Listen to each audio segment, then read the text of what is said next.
you can give me whatever it is you brought for him."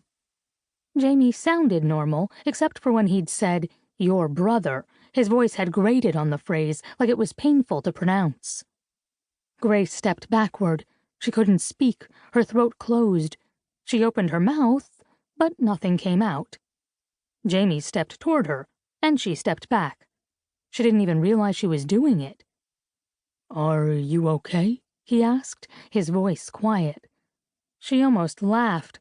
"No, my heart's broken and I'm an idiot, but what's new?" She wanted to tell him that seeing him made her want to crawl into a hole and die. She wanted to apologize. She wanted to go back in time and tell that Grace to keep her mouth shut. She stepped back, then back again, and then she realized, too late, that her heel had hit the wall and she was pitching backward, falling through the open window into some shrubbery below. But she didn't fall into the shrubbery. Jaime moved with more speed than she thought possible. And then his arm was around her waist, keeping her from tumbling headlong out the window. He hadn't let her go yet. That was the first thing she noticed. The second thing she noticed was how warm his arm was around her waist. And the third thing was that he gazed at her with such naked longing that her skin prickled. Her voice finally returned. She whispered, "I've wanted to tell you. I'm..." His gaze roved over her face. She could feel his fist clenching against her back. He opened his mouth to speak. "Jaime," Adam asked as he approached them, "why exactly are you holding my sister out a window?" Grace squeaked. Jaime yanked her upward and then let go, so quickly that Grace felt dizzy.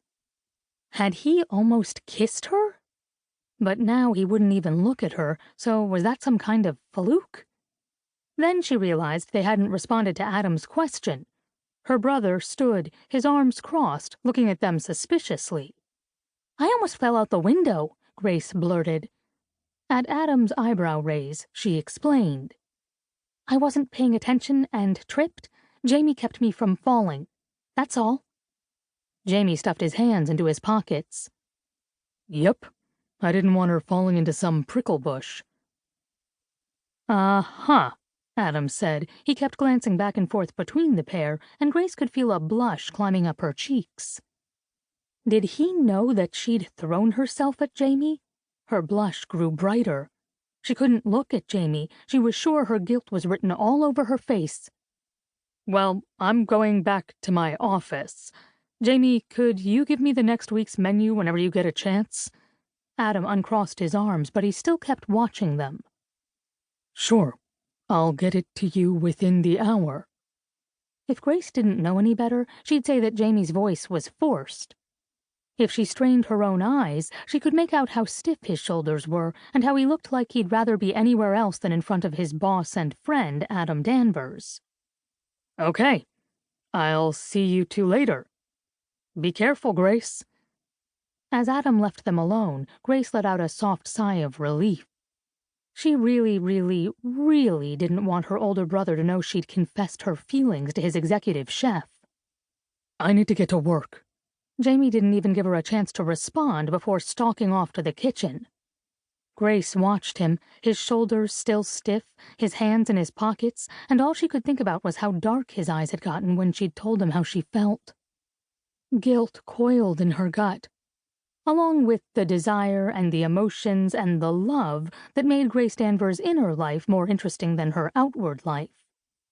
Jaime obviously wasn't happy about what had happened between them, and she'd instigated it. Grace hated when people were upset with her. Her family called her the Queen of Apologies, even when an apology wasn't necessarily warranted. But she had a feeling she needed to apologize this time because she made things uncomfortable between them. Jaime wouldn't be feeling so awkward if she'd kept silent.